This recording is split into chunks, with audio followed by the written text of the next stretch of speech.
Hello everyone and welcome. My name is Mr. Heath and I am going to be your teacher for the day. Now I know it's a weird time and we're all trying to learn from home, so I've got some fun activities for you to do as you follow along today. Before we start though, I just wanted to tell you a little bit about me. I am an elementary drama teacher here in Oklahoma City, and I have been an actor since I was 7 years old, when I started here at Oklahoma Children's Theater. You might be a student of mine at Wilson Elementary, where you know me as Mr. Jones, where I lead my students through history of drama activities, acting activities, play activities, and today I hope to teach some of that to you. Today, we are going to be learning about the history of masks. And I don't mean these kind of masks. I know we've been seeing these everywhere, right? You probably have to wear one every day. We're not going to be talking about these type of masks. We are going to be talking about theater masks. To give you an idea of how the day is going to run, I am going to in just a second, lead you in a warm-up. It's going to be a full body warm-up, just like actors do. And then I'm going to teach you a lesson on masks, and then we'll follow that up with a short little activity. So I hope you are ready to get started. So for our warm-up, what I would like you to do is get up out of your chair. If you're sitting in one, if you're laying on your couch, you want to stand up and make sure that your hands are at your sides and that your feet are shoulder width apart. We call this actor neutral. And if you're standing in actor neutral, that means you are centered, focused, and ready to work. So what I'd like you to do first is we are going to focus on our deep belly breaths. As an actor, you can't really do anything until you get focused with your breathing. So I want you to put your hands at your sides, close your eyes, and just take a deep breath in for me. Go ahead and inhale, hold it, and exhale. We're going to do that one more time. Inhale, exhale. One more inhale and exhale. Very good.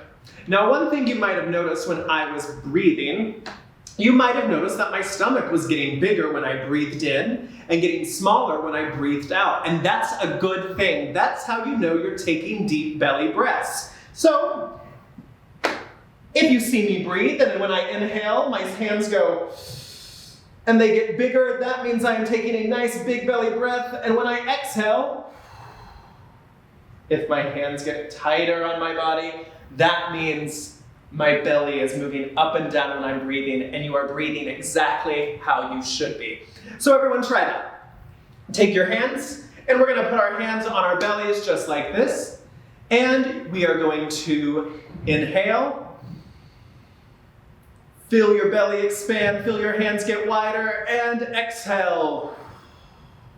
You should feel your hands coming in closer together. One last time. Inhale. And exhale. Very good.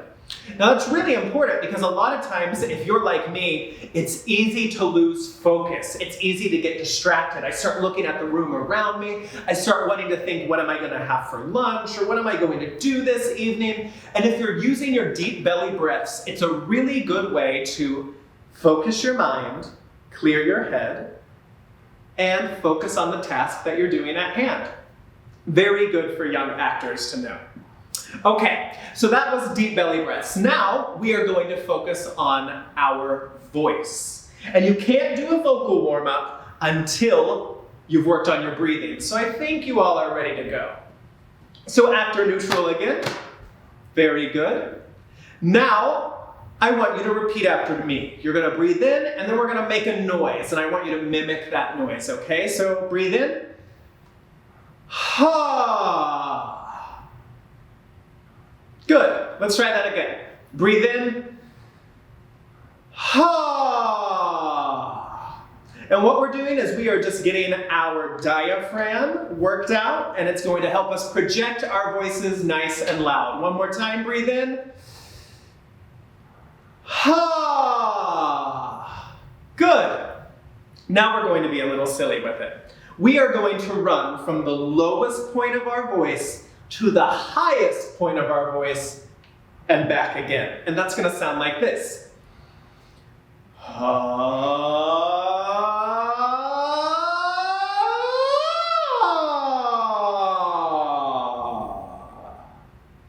Think you can do that? I think you can. So here we go. Everyone do it with me. After neutral. Inhale and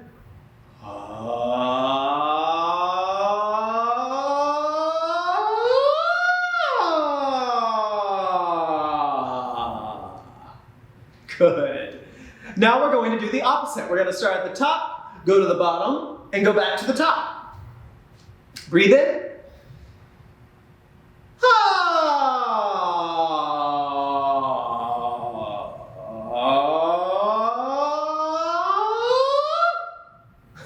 Good. And if you feel silly, that's okay. That means you're doing it right. Don't be embarrassed. One more time. Breathe in.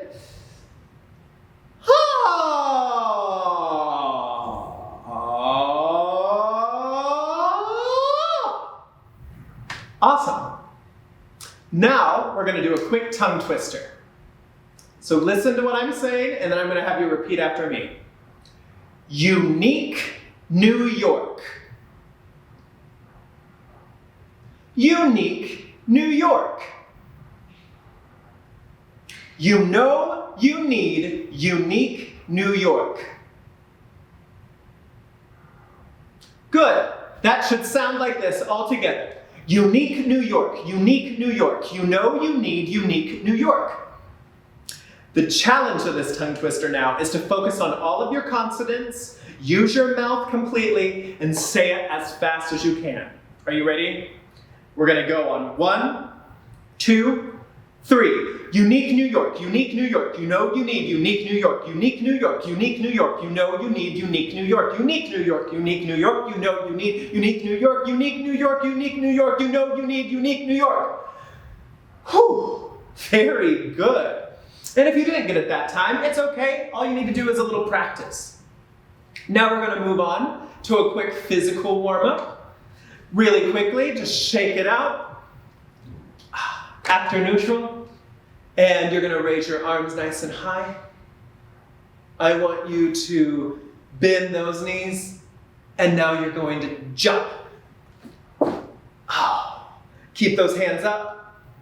Bend those knees and jump. Good. One last time, we're going to raise our hands, bend those knees, and jump. Keep your hands up and drop your hands at your wrists. Drop your arms. Drop your elbows. Let your head roll forward. And just slowly roll down your spine, just like this. Very good. Nod your head yes. Shake your head no. And come on up. Whew. Now sometimes when you do that and you come up, you might feel a little dizzy.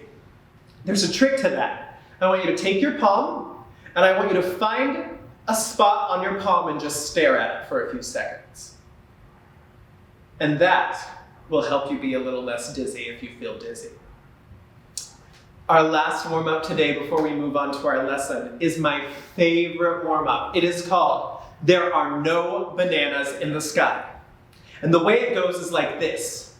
There are no bananas in the sky, in the sky. There are no bananas in the sky. In the sky. There's a sun and a moon and a coconut cream pie, but there are no bananas in the sky. In the sky. We're going to do that 3 times. We're going to go super slow, slow motion, normal speed, and then uber speed, which is super loud, super fast. So after neutral, take a deep breath, and here we go. There are no bananas in the sky, in the sky. There are no bananas in the sky, in the sky. There's a sun and a moon and a coconut cream pie, but there are no bananas in the sky, in the sky. Very good. Normal speed now. 1, 2, 3. There are no bananas in the sky, in the sky. There are no bananas in the sky, in the sky. There's a sun and a moon and a coconut cream pie, but there are no bananas in the sky, in the sky. Good job. Uber speed, super loud and super fast. 1, 2, 3. There are no bananas in the sky, in the sky. There are no bananas in the sky, in the sky. There's a sun and a moon and a coconut cream pie, but there are no bananas in the sky, in the sky. Whew. Oh, I am out of breath. That was very good, and I hope you enjoyed that. So now that we have worked on our focus, we have warmed up our voices and our bodies, it is time to begin our lesson. Today, we are going to learn the history of masks. So, what is a mask? A mask is an object that's used to cover your face for a variety of reasons. So I want you to think about that. What type of reasons might you wear a mask for? The easiest one might be health, right? Because right now we all got to keep each other healthy, so we're all wearing our masks when we go out in public. But where else might you wear a mask? Maybe a party. A party, maybe even what holidays coming up? Halloween. Very good. So you might use a mask to dress up. You might use a mask for health reasons. Masks have been around for years and years and years. They're used for protection. They're used for entertainment. They're used for disguises. And way back when, in ancient Greece, they were used for plays, rituals, and ceremonies. And today I'm going to tell you just a little bit about those. So in ancient Greece, I'm talking back in the days of Hercules, where they believed in Mount Olympus and Greek heroes and monsters. Every year, they would put on a big play festival in Athens. And Athens was one of their biggest cities in Greece. And what you might not know is that drama, theater, acting, plays all started in ancient Greece. In Athens for the festival of Dionysus. Now you might be going, Mr. Heath, who is Dionysus? Well, Dionysus was the Greek god of theater and parties. Sounds like a pretty cool guy, right? And so they believed that if they put on this play festival for Dionysus, Dionysus would bless them with good things. They might have a good harvest. They might be healthy. They might all be happy. And so they would put on plays for Dionysus. And the great thing about this play festival is, just like holidays today, everything would shut down. The markets, the banks, everyone's job, you would get the whole day off and you would gather your family and you would go to the big Greek amphitheater, which is the theaters that they had back then. and you would watch a whole day of plays. And you had to. Doesn't that sound great, just getting the day off to go watch a bunch of plays? I know I would love that. So they would perform these plays, hoping that Dionysus would see them and be happy. And then the plays would be judged by the audience. It would be a competition. And the winner would get a prize. Just like you see reality shows today. There was a prize for the winner, and the losers, well, they just would have to try harder next year. There were 3 types of plays that the Greeks would put on. They would put on tragedies, comedies, and satyr plays. Now you might be going, Mr. Heath, what do those mean? Well, a tragedy is a really serious, sad play. And most of the time in a tragedy, the main character probably dies. The Greeks loved these type of plays. But they also enjoyed comedies. Now, comedies were lighthearted. They might not be super funny, but the story involved magic or it involved festivities, and it just was about people having a good time. And satyr plays, that's the most confusing type of play because it's like a comedy, but they were just full of jokes. And a lot of times, it was a lot of gross jokes. Jokes that you probably wouldn't want to share with your family. They were full of those type of jokes. So those were the 3 plays. So after watching this video, you can go home and tell your adult, hey, I know the 3 plays that the ancient Greeks put on. And they're probably going to think you're pretty smart. Now the thing about all of these plays, only men were allowed to perform in them. Now you might be going, well, what about the women? They didn't allow women or girls to be in their plays, which if you ask me, is pretty unfair. I'm glad we get to do that today. But because only men were in the plays, that means the men played all the roles. They played the boy parts, they played the monsters, they played animals, and they played the girl parts. How do you think the actors were able to quickly play all of these different roles? I'm going to give you just a second to think about it. Think you got it?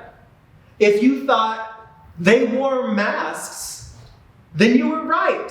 The actors had to depend on wearing masks. And the masks might be a little different than the ones you're seeing us wear today. The masks would cover their full face. And there would be some holes for the eyes and some holes for the mouth. And it would look something like that. Obviously, there would be room for their nose. And then sometimes they would strap onto their head with some ribbon, and they would just tie it behind their head and wear their mask. And the mask would be made to look like all the different characters in the play. There would be a mask that represented the hero, a mask that represented the villain, the mask that represented the hero's wife, or an animal. They had tons of different types of masks. And these masks would be made out of leather, they'd be made out of wood, they'd be made out of plaster, they'd be made out of very hard materials because they wanted them to last. And you might think, well, how could people hear them talk when they're wearing their mask? Because I know, if I was wearing this, it might be harder to hear me. It's harder to understand me. So can you imagine wearing a mask that covers your whole face? Well, the Greeks were really smart. They were really good engineers. They built a little mechanism inside the mouth of the mask that made your voice exemplified, made your voice louder, made it bigger, kind of like a megaphone. So the masks would make their voices much louder so that everyone at the festival could hear them. Now then, masks yesterday and today. Masks have changed over the years, right? So, way back when, during the ancient Greeks, masks were only used for theater. They wouldn't celebrate Halloween, so they weren't wearing masks to party. They were exclusively to be an actor and play your part. Whereas today, we have all those different type of masks you thought of. We have masquerade masks that just cover your eyes. We have medical masks that just cover your mouth, like we have been wearing nowadays. There are Halloween masks that cover your whole face that are made out of rubber. So masks have come a very long way from something like this to this. It's kind of cool when you think about it. Now that you know a little bit about masks, I am going to lead you in a really cool activity. So here's what you're going to need. You are going to need a marker, a blank sheet of paper, a ruler, and some scissors. And what I want you to do is you are going to draw a nice big shape of a face on your paper. Something like that. If you want, you can color it in. I'm just going to quickly and lightly shade mine in. And then you are going to cut out the shape. Just like this.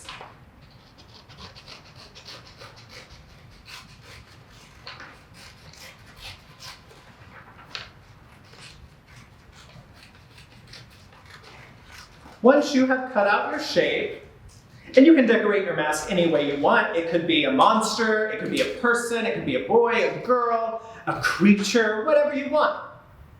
You are going to draw 2 eye holes and a mouth hole. Just like this. You're going to take your scissors again, and you're going to cut out those holes.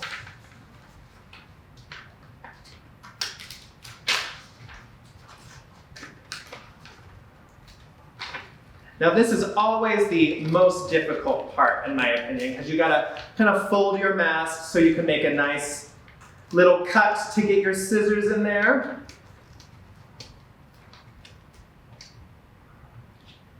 And there is one eye hole. Time to do the other one.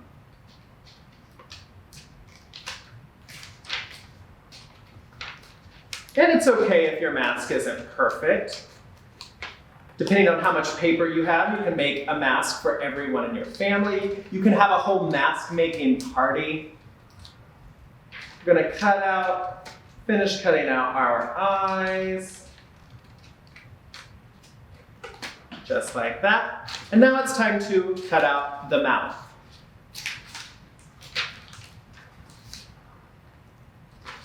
Just like this.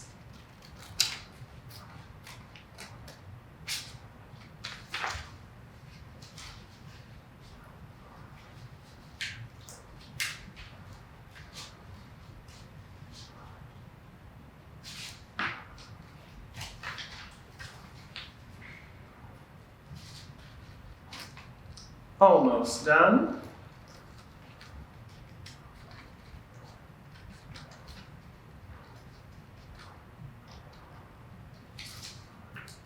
There's the mouth.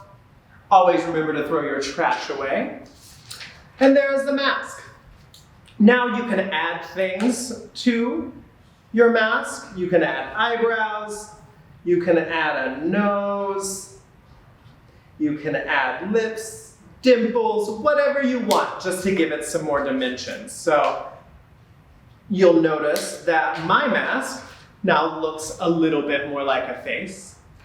And then the last thing you want to do is you want to take a ruler or a stick or something that's just kind of long and you can hold, and you're going to take some tape, and you are going to want to tape your mask to your stick.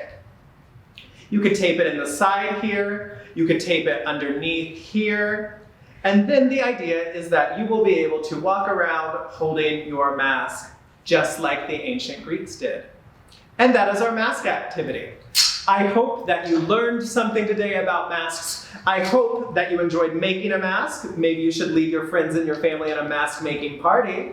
And I hope you learned something and have fun. Until next time, everyone. Bye-bye.